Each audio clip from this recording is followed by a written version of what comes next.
Bruce Lee always believed that fighting was not just about raw strength or even about memorizing moves. For him, martial arts were about expressing the body with complete freedom. He famously said, "Be water, my friend," and that philosophy extended directly into his training. Shadow practice allowed him to flow like water because there were no limitations, no sparring partner restricting him, no set patterns forcing him into a mold.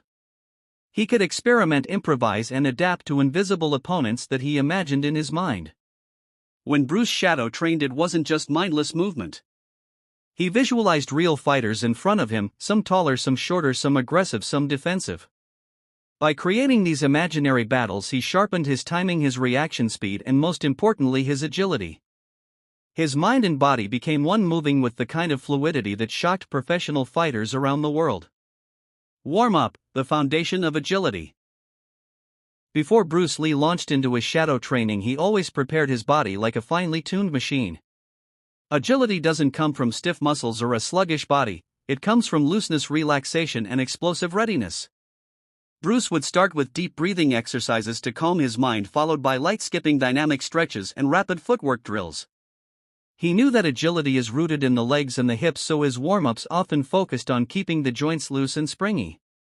He practiced high knees, side shuffles, quick direction changes, and pivoting motions. This wasn't just warming up, it was programming his body to move like a cat. When he entered his shadow training, he was already operating at high speed, ready to explode in any direction at a moment's notice. Shadowboxing, fighting the invisible opponent.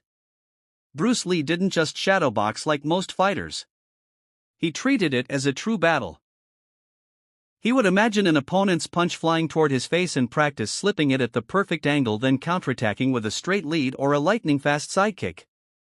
Every shadowboxing round was a realistic simulation. He constantly shifted stances, switching between orthodox and southpaw to build balance and adaptability. He moved in circles, not straight lines, because he believed footwork was the soul of fighting.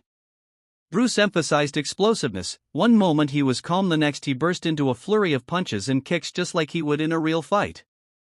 Unlike other martial artists of his time, Bruce integrated multiple styles into his shadow work. He blended boxing punches with Wing Chun traps, karate-style kicks with fencing-like footwork, and judo-inspired clinch breaks with street fighting elbows. His shadow training was a laboratory where he fused martial arts into Jeet Kune Do, the footwork drills that made him untouchable. One of the most overlooked aspects of Bruce Lee's agility was his footwork. He believed that speed and agility began from the ground up. Shadow training allowed him to